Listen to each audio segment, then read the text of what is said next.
আল্লাহর কসম করে বলি, যে এখন এখানে ডিবি পুলিশ, এসপি পুলিশ, এখানে ডিজিএফআই, এনএসআই, এসপি, গোয়েন্দা সংস্থার সমস্ত অস্ত্রশস্ত্র সজ্জিত হয়ে যায় এই ঈদগাহ মাঠ, সমস্ত সন্ত্রাসীদের ভারী অস্ত্র নিয়ে যদি আমাদেরকে ঘাও করে ফেলে, আল্লাহর কসম এই রোজাদারদের সেই চরিত্র থাকতে হবে। 6টা 15-তে ইফতার করার পরিবর্তে আপনি কি সিদ্ধান্ত নিয়েছিলেন? গুলি খাওয়ার না ইফতার খাওয়ার? যদি ওটা রাজনীতির কথা না হয়, কুতিবা আলাইকুমুস সিয়াম, ওটা কার নির্দেশ পালন করতেন? আল্লাহ। আর আল্লাহর জমিনে আল্লাহর দ্বীন বিজয় করার দায়িত্ব আমাদের উপর আছে না নাই?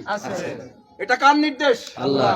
আল্লাহর নির্দেশ। এবার আপনি আকিমুস সালাত, কুতিবা আলাইকুমুস সিয়াম, এটা পালন করার জন্য আপনি বললেন, সিদ্ধান্ত নিলেন প্রয়োজনে গুলি খাবো, তারপর আমি 1 সেকেন্ড আগে, 15 মিনিট না, 15 সেকেন্ড না, 1 সেকেন্ড আগেও আমি তোমাদের দেওয়া ইফতার খাবো না। কারণ ওই সমস্ত গুলি, ওই সমস্ত বন্দুক, ওই সমস্ত ডিবি, এসবি, এনএসআই, ডিজিএফআই, এই সমস্ত লোকের বন্দুককে আপনি পরোয়া না করে সিয়াম আপনাকে শিখিয়েছে যে আপনি শুধু কাকে ভয় করবেন? আল্লাহকে।